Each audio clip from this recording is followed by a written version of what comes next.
5월 신규 주택담보대출 금리가 2.93%로 2년 7개월 만에 최저를 기록했습니다. 호조세를 이어가던 생산과 투자가 다시 감소세로 돌아섰습니다. 특히 제조업 재고는 20년 만에 가장 많이 쌓인 것으로 집계됐습니다. 서울 강남권 재건축 단지들이 규제를 피하기 위해 후분양으로 돌아서고 있습니다. 이에 분양가가 높아지면서 예비 청약자들의 고민은 늘고 있습니다. 서울 아파트값이 내림세를 멈추고 보합권으로 돌아섰습니다. 정부에서는 추가 규제에 대한 언급까지 나오고 있습니다. 뉴스플러스 잠시 후 뵙겠습니다.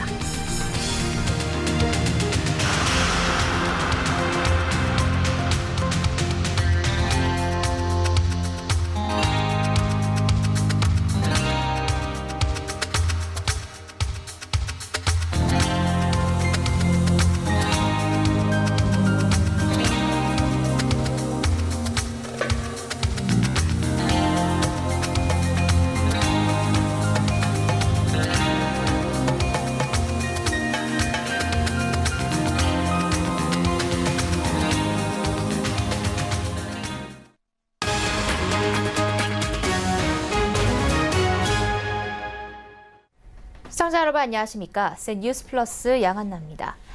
지난달 주택담보대출 금리가 2년 7개월 만에 가장 낮은 수준으로 떨어졌습니다. 한국은행에 따르면 신규 취급액 기준으로 지난달 예금은행 주택담보대출 금리는 연 2.93%로 한 달 전보다 0.05%포인트 내렸습니다. 이는 2016년 10월 이후 가장 낮은 수준입니다. 가계대출 금리의 주요 지표로 통하는 5년 만기 은행채 금리가 내리며 주담대 금리도 하락세를 이어간 것으로 보입니다. 금융시장에서 기준금리 인하 기대가 커지면서 5년 만기 은행채 금리는 1.88%로 한 달 전 1.94%보다 내렸습니다. 다만 전체 가계대출 금리는 연 3.49%로 전달보다 0.01%포인트 올랐습니다.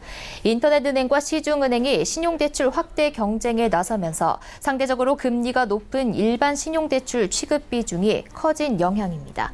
한편 기업대출 금리는 3.67%로 전달보다 0.04%포인트 내렸습니다. 대기업 대출 금리는 3.47%로 0.06%포인트, 중소기업은 3.79%로 0.04%포인트 각각 빠졌습니다.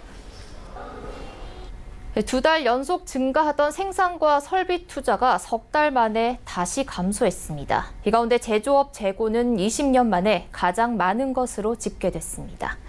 통계청이 발표한 5월 산업활동 동향을 살펴보면 5월 생산은 광공업 생산이 줄면서 지난달보다 0.5% 감소해 석 달 만에 감소세로 돌아섰고 두 달 연속 증가했던 설비 투자도 전달 대비 8.2%나 줄어들며 생산과 마찬가지로 석 달 만에 감소세로 반전됐습니다. 제조업 재고는 전달 대비 0.9% 증가했고 재고율은 118.5%로 전달 대비 2.6%포인트 상승해 1998년 9월 122.9% 이후 가장 높았습니다. 반면 소매 판매는 전달 대비 0.9% 늘어났습니다. 현재 경기 흐름을 보여주는 동행지수 순환변동치는 0.2포인트 상승했고 미래 경기 흐름을 알리는 선행지수 순환변동치는 0.2포인트 떨어졌습니다. 동행지수가 상승세로 돌아선 건 14개월 만입니다. 서울 강남권 재건축 단지를 중심으로 후분양을 선택하는 곳이 늘어나고 있는 가운데 오늘 서초구에 들어설 한 아파트 단지가 모델하우스를 오픈했습니다. 다음 주 1순위 청약에 들어가는데 방문객들은 높은 분양가에 고민을 거듭하고 있습니다. 유민호 기자가 분양 현장에서 예비 청약자들을 만나봤습니다. 서울 대치동에 마련된 한 모델하우스. 문을 열기 전부터 방문객들의 긴 줄이 이어집니다. GS건설이 서초 무지개 아파트를 재건축해 짓는 서초 그랑자이 분양 현장입니다. 분양가는 지분 시세보다 상당히 저렴한 평가를 받고 있어서 고객들의 관심이 아주 많이 집중되고 있습니다. 이 단지의 3.3제곱미터당 평균 분양가는 4,600만 원대. 주택도시보증공사의 분양보증 기준이 강화되기 전 마지막으로 심사를 통과했습니다. 가장 작은 전용 면적 59제곱미터도 11억 원이 넘어 중도금 대출을 받을 수 없습니다. 강남권이란 입지가 강점이지만 높은 분양가에 청약 흥행이 이뤄질진 미지수입니다.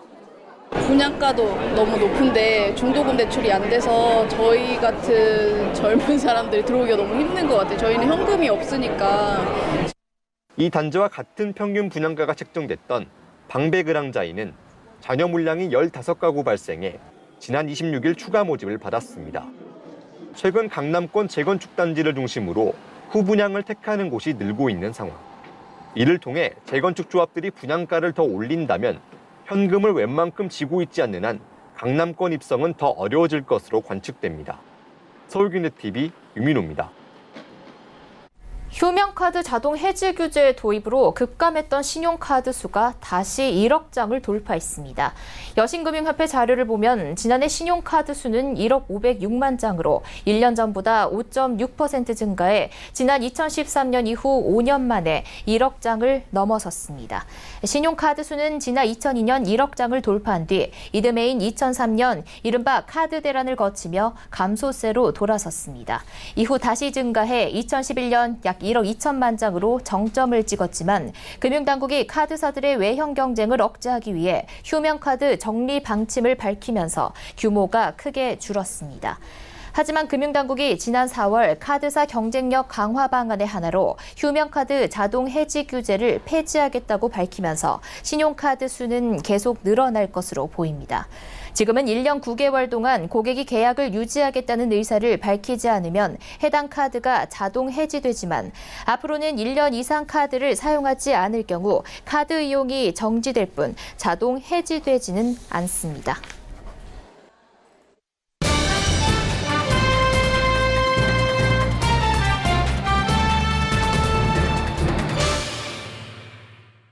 이번 주 서울 아파트 값이 32주간의 하락세를 멈추고 보합으로 전환했습니다. 한국감정원에서 매주 조사하는 매매 변동률 지표인데요. 앞서 민간 시세조사기관인 KB국민은행과 부동산 114 조사에서는 2, 3주 전부터 서울 아파트 값이 소폭 상승했다고 나타났습니다. 일부에서는 집값이 바닥을 찍고 이제 급등하는 게 아니냐라는 관측도 나오는데요. 김현미 국토교통부 장관은 집값이 꿈틀댈 조짐을 보이면 추가 규제에 나설 것이라고 경고를 했습니다. 부동산 시장에서 어떤 추가 규제가 나올지 관심이 쏠리고 있는데 부동산팀 정창신 기자와 자세한 내용 알아보겠습니다. 안녕하세요. 네, 안녕하세요. 네, 정 기자, 서울 아파트 값이 다시 오를 조짐을 보이고 있다고 하는데 여러 조사기관에서 이런 지표도 나오고 있는데요. 정확히 상황이 어떻습니까? 네, 자 우선 이 한국감정원 조사를 좀 알아보면요. 이번 주 서울 아파트 매매 변동률은 지난주까지는 쭉 마이너스를 기록했다가 이번 주에 0%, 그러니까 보합으로 전환했습니다. 준비한 표를 좀 보시면요. 지난해 11월 12일이죠. 마이너스 0.01%로 하락이 시작된 후에 올 들어 1월 28일에 마이너스 0.14%로 가장 크게 떨어졌고요. 쭉 보면 32주 연속 마이너스를 기록했다는 걸 좀 알 수가 있습니다. 그리고 33주 만인 이번 주에 이 하락세를 멈춘 겁니다. 자, 민간 조사업체인 KB 부동산 조사를 좀 보면요. 이 주간 KB 주택시장 동향 자료인데, 자, 확인을 해봤더니 24일 기준으로 서울 아파트 값은 지난주 0.01% 상승한 데 이어서 이번 주에는 0.06% 올라서 2주 연속 상승세를 이어갔습니다. 그리고 그리고 또 다른 민간 조사 업체인데요. 부동산 114 조사를 또 알아보면요. 오늘 발표한 건데 이번 주 서울 아파트 값은 전주 대비 0.03% 올라서 3주 연속 상승세를 나타냈습니다.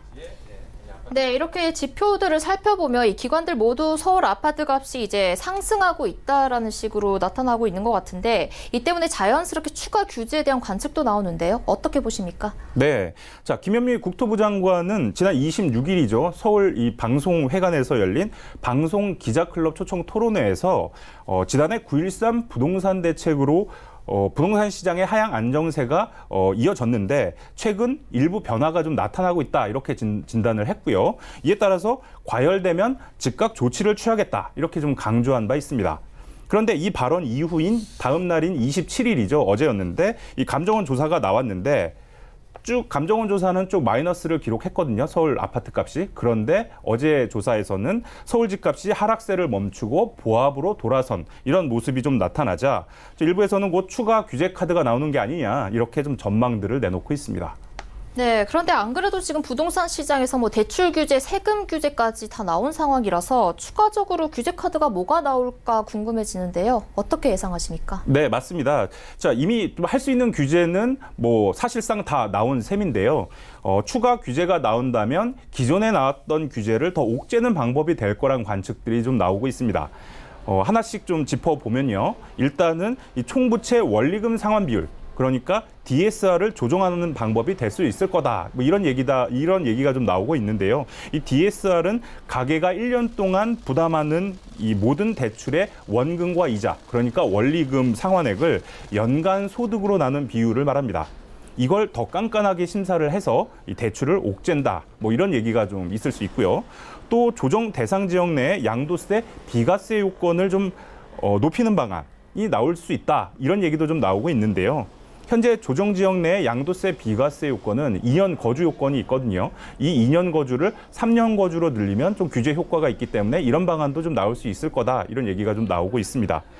또 다른 방안으로는 이 재건축 단지를 규제하는 방안이 나올 수 있을 거라는 관측이 나오고 있는데 현재 이 재건축 사업을 하려면 준공된 지 30년이 지나야 되거든요. 그런데 이 재건축 허용 연한 30년을 뭐 35년이나 40년으로 늘리는 방안을 좀 검토할 수 있다라는 얘기가 좀 나오고 있습니다. 또 이외에도 이 민간 아파트에 대해서 분양가 상한제를 적용하는 방안도 좀 거론이 되고 있는데 실제로 뭐 주택도시보증공사, 그러니까 허그가 이 분양 보증을 내줄 때 분양가 관리를 지금 현재 하고 있거든요. 좀 간접 규제한 방법인데 이걸 정부가 직접 규제하는 방법도 있을 수 있다. 이런 관측들도 좀 나오고 있습니다. 다만 이 전문가들은 부동산 규제가 전방위적으로 시행이 되기보다는 특정 지역을 옥죄는, 그러니까 핀셋 규제가 될 것으로 좀 관측들을 내놓고 있습니다. 전문가의 얘기를 한번 들어보시죠. 대부분 지역의 주택시장이 위축이 되어 있기 때문에 만약 규제책이 나온다면은 전국을 대상으로 하는 전방위 규제책보다는 뭐 재건축이라든지 뭐 특정 지역을 겨냥한 핀셋 규제 가능성이 높지 않느냐 예상해보고 있습니다. 네, 부동산 시장 추가 규제 전망에 대해서 부동산팀 정창신 기자와 얘기 나눠봤습니다. 감사합니다. 네.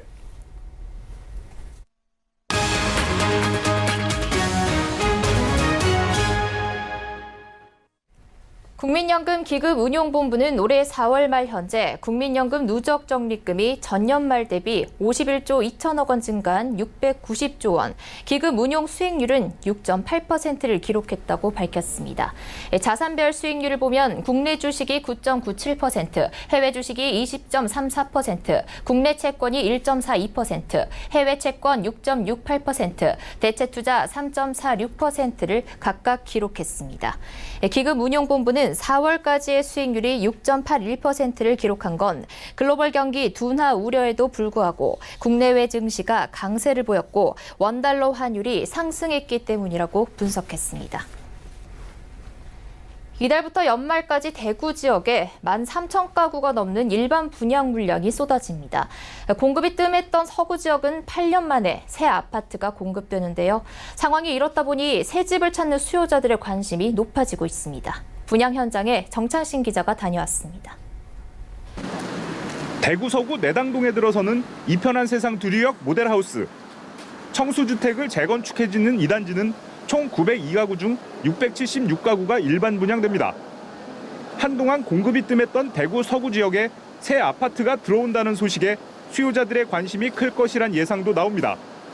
서구의 경우 8년 동안 공급이 없었는데 노후주택 비율이 70% 이상으로 높아지면서 신규 공급에 대한 실거주 목적의 대기 수요자들이 많아질 것으로 판단됩니다. 부동산 시장 분석업체 부동산인포에 따르면 이달부터 연말까지 대구 지역엔 13,731가구가 일반 분양됩니다. 서구 지역은 이편한 세상 두리역을 포함해 연말까지 2,132가구가 분양될 예정입니다. 동구 지역은 신천 센트럴자이 등 2,273가구가 공급되고 수성구에는 힐스테이트 황금 센트럴을 포함해 1,624가구가 분양될 예정입니다. 특히 일반 분양 물량 중 43%가량인 5,972가구는 재건축으로 공급됩니다. 구도심 재건축 단지는 기존 인프라인 교육과 쇼핑, 의료시설 등을 이용할 수 있는 장점이 있습니다.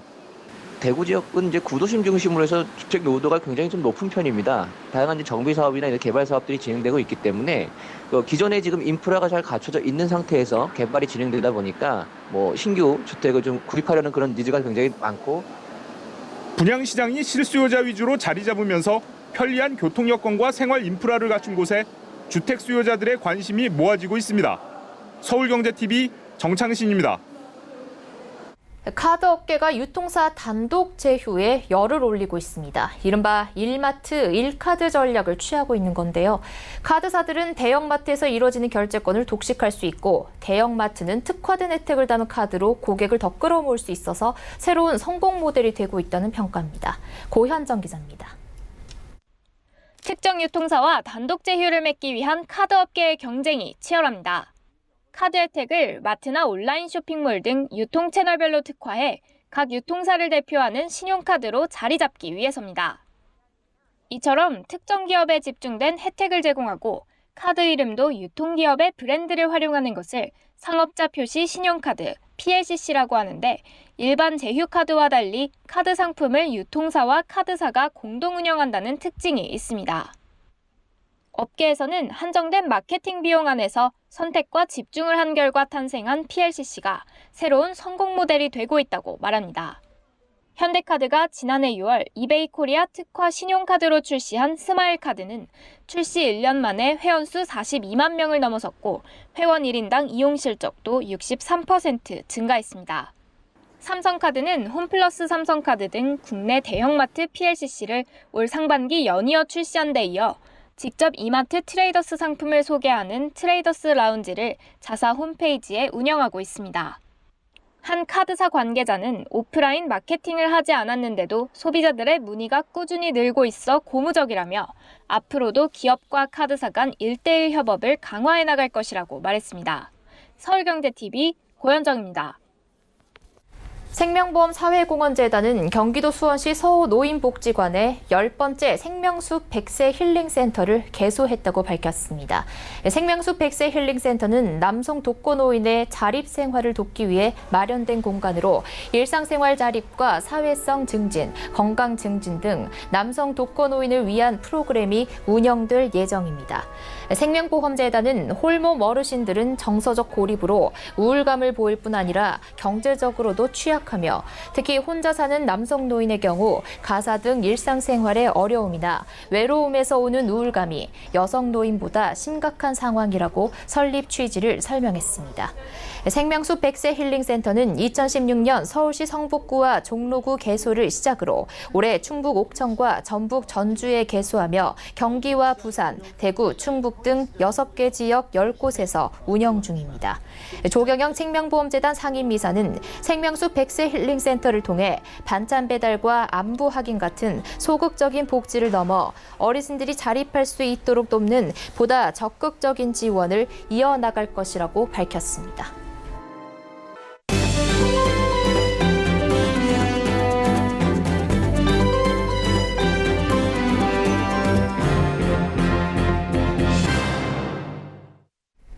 내일이면 구광모 LG그룹 회장이 취임 1주년을 맞습니다. 구 회장은 지난 1년간 LG그룹을 과감하게 변화시키며 새로운 LG의 기틀을 다졌는데요. 이보경 기자와 함께 구광모 회장의 1년을 돌아보겠습니다. 안녕하세요. 이 기자, LG가 원래 기존에는 좀 안정적이고 보수적이다 이런 평가가 많았는데 구광모 체제로 들어서면서 확실히 변화, 혁신 이런 색채로 나아가는 것 같은데요. 네, 맞습니다. 비주력 사업을 과감하게 정리를 하고 새로운 먹거리에는 과감한 투자를 단행했습니다. 이 전장이나 로봇, AI와 같은 이 신성장 동력을 육성한다는 취지에서 연료전지 사업을 청산을 했습니다. 또 LG 디스플레이의 경우에는 자동차용 조명에 집중한다라는 취지에서 일반용 조명 사업에서 철수를 했습니다. 또 이 밖에도 LG전자의 수처리 사업이나 이 LG 이노텍의 스마트폰용 무선 충전 사업에서도 손을 뗐습니다. 이 밖에 또 평택 스마트폰 생산 라인의 베트남 이전도 실리 추구 성향을 좀 엿볼 수가 있는데요. 이 외부의 비판과 인력 감축 등의 좀 고통스러운 작업이 있지만 구 회장은 16분기 연속으로 적자를 보고 있는 상황에서 스마트폰 사업의 생존을 위해서 일 같은 결단을 내린 것으로 보입니다. 네, 구광모 회장이 미래의 먹거리 분야에 과감하게 투자를 하고 있다고 하는데 구체적으로 어떤 분야에 투자를 단행하고 있습니까? 네, 구광모 회장이 가장 먼저 했던 일이 오스트리아 차량용 조명업체인 ZKW를 인수한 건데요. 인수 자금이 무려 1조 4,440억 원에 달했습니다. ZKW 인수를 신호탄으로 해서 올해 들어서는 LG화학의 경우에 미국 듀폰사의 OLED 재료 기술을 인수하기도 했고요. 또 LG생건은 미국의 화장품 회사 이 뉴에이본을 사들였습니다. 또 LG플러스도 CJ 헬로를 8천억 원대의 인수를 하기로 결정하고 관련 작업을 좀 진행하고 있는 상황이고요. 이 밖에도 해외 스타트업에 잇단 투자를 결정하고 있습니다. 네, 1년 만에 정말 많은 구조 개편이 있었다는 생각이 드는데요. 인사에 있어서도 변화가 두드러졌다고요? 네, 맞습니다. 이 기존의 LG는 순혈주의를 좀 강조를 했는데요. 이런 전통을 깨고 외부 인사를 과감하게 좀 수혈을 했습니다. 이 대표적으로는 3M 출신의 신학철 LG화학 부회장을 들 수가 있는데요. 이 신 부회장은 LG화학의 창립 이래 첫 외부 인사로 CEO에 앉은 인물이 됐습니다. 이 창립 이래 첫 외부 출신 CEO인데요. 지주회사인 주LG에도 새로운 사람을 앉혔습니다. 사업 포트폴리오 전략을 담당하는 경영전략팀 사장으로 베인앤컴퍼니 홍범식 대표를 영입하기도 했고요. 또 한국타이어 연구개발본부장 출신인 김영남 부사장을 자동차 부품팀장으로 앉혔습니다. 또 이베이코리아의 인사부문장을 지낸 김희경 상무를 인재 육성 담당으로 영입했습니다. 네, 구광모 회장이 40대의 나이 젊은 총수다 보니 우려 섞인 시각도 사실 적지 않았는데요. 지난 1년간 이런 경영 행보를 보면 좀 긍정적인 평가도 나오는 것 같은데 앞으로도 많은 과제가 남아있다고요? 네, 맞습니다. 우선 대내외적인 경영 환경이 좀 녹록지는 않습니다. 이 화웨이 사태나 SK 이노베이션과의 소송과 같은 일련의 대처해야 하는 과제들이 좀 남아 있고요. 또 LG전자의 스마트폰 부분과 같이 주요 계열사의 부진한 실적도 극복해야 하는 과제로 남아 있습니다. 또 지난 1년간은 LG의 체질 개선에 좀 집중을 했다면 이제는 그룹 전체의 장기적인 비전을 제시해야 한다라는 지적이 나오는데요. 이제는 본인이 직접 진두지휘하는 사업에 대해서 어떤 성과를 낼 것인지 이런 것들을 구체적인 청사진을 좀 보여줘야 한다라는 겁니다. 네, 구광모 취임 1주년 LG의 새로운 변화와 남은 과제들까지 짚어봤습니다. 이보경 기자였습니다. 감사합니다.